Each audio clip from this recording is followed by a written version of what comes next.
சற்று முன் வெளியான தகவல் ரேஷன் அட்டைதாரருக்கு முக்கியமான தகவல் வெளியுள்ளது. அது என்னன்னு சொல்ல பார்க்க போகிறோம். நீங்கள் நம்ம சேனல் சப்ஸ்கிரைப் பண்ணாமல் இருந்தீங்கன்னா மறக்காமல் லைக் பண்ணிக்கோங்க, சப்ஸ்கிரைப் பண்ணிக்கோங்க. வாங்க வீடியோக்குள்ளே போகலாம். தமிழ்நாடு அரசிடமிருந்து ரேஷன் கார்டு வாங்க நினைப்பவர்கள் தமிழ்நாட்டில் வசிப்பவர்களுக்கு இருக்க வேண்டும்.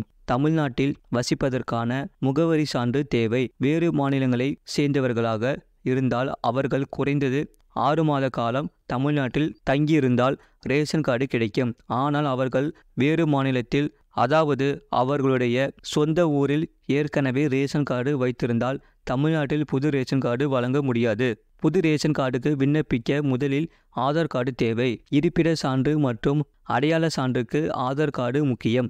முகவரி சான்றாக சிலிண்டர் பில்களையும் நீங்கள் வழங்க வேண்டும். கடைசி 3 மாதங்களுக்குள் சிலிண்டர் எடுத்திருக்க வேண்டும். குடும்ப நபர்களின் ஆதார் கார்டும் தேவைப்படும். இந்த ஆவணங்கள் இருந்தால்தான் ரேஷன் கார்டுக்கு விண்ணப்பிக்க முடியும். தனிநபருக்கு ரேஷன் கார்டு கிடையாது.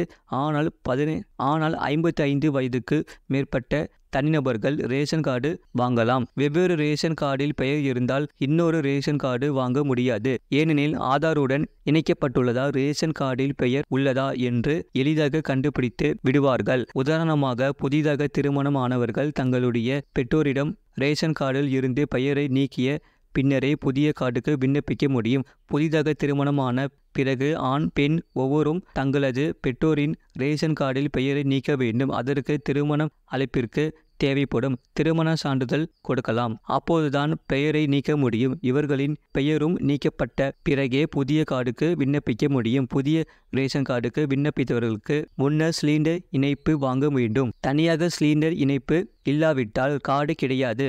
அரசு இ-சேவை மையங்களில் ரேஷன் கார்டுக்கு நீங்கள் விண்ணப்பிக்கலாம்.